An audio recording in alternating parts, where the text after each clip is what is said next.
যখন তুমি মসজিদে প্রবেশ করবে ফালা ইয়াজলিস, তুমি সেই পর্যন্ত বসবে না যতক্ষণ পর্যন্ত 2 রাকাত নামাজ না পড়বে। মসজিদে প্রবেশ করলে মসজিদের হক হলো 2 রাকাত নামাজ পড়তে হবে। খুতবা চলছে, ঠিক এমন সময়তে আপনি চলে আসলেন, আল্লাহ বলছেন 2 রাকাত নামাজ সংক্ষিপ্ত না পড়ে যেন কোনো ব্যক্তি না বসে। খুতবা চলাকালীন কোনো ব্যক্তি বসতে পারবে না 2 রাকাত নামাজ না পড়ে। অথচ দেখেন বাংলাদেশের অধিকাংশ মসজিদগুলোতে 2টি আজান দেওয়া হয়, অথচ আকাশের নিচে জমিনের উপরে মসজিদে জুমার দিনে 2টি আজান দিতে হবে, এর প্রমাণ পৃথিবীর বুকে পাওয়া যায় না। হুজুর উসমান রাদিয়াল্লাহু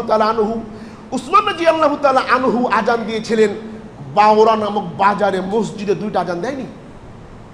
হাদিস বুঝতে হবে আপনাদেরকে। সে সময় মানুষজন বেশি ছিল, সে সময় মাইক ছিল না, মানুষদের নামাজের সময় হয়ে গেলে বুঝতে পারতো না, এজন্য তিনি বাজারে গিয়ে একটা আজান দিতেন। তা আপনি যা দেন না কেন বাজারে গিয়ে? মসজিদে 2টি আজান জুমার দিন দিতে হবে, এর প্রমাণ পৃথিবীর বুকে পাওয়া যায় না।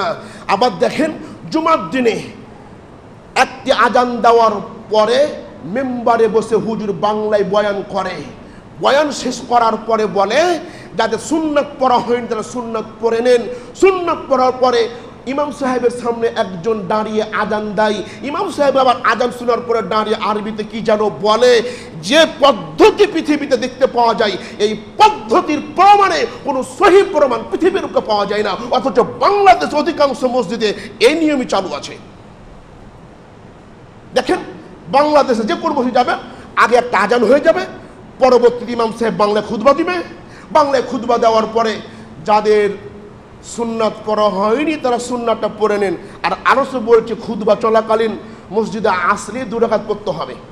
আর আপনি এসে বসে গেলেন হুজুর বক্তব্য শুনতে, বক্তব্য শোনার পরে হুজুর বলছে যে যাদের সুন্নাত পড়া হয়নি তারা দাঁড়িয়ে যান। রাসূল বলছে একরকম আর আপনার হুজুর বলছে আর একরকম, মানবেন কোনটা আপনি? আশ্চর্য। সম্মানিত উপস্থিতি, এই জন্য নামাজের সংরক্ষণ করতে হবে। নামাজ সংরক্ষণ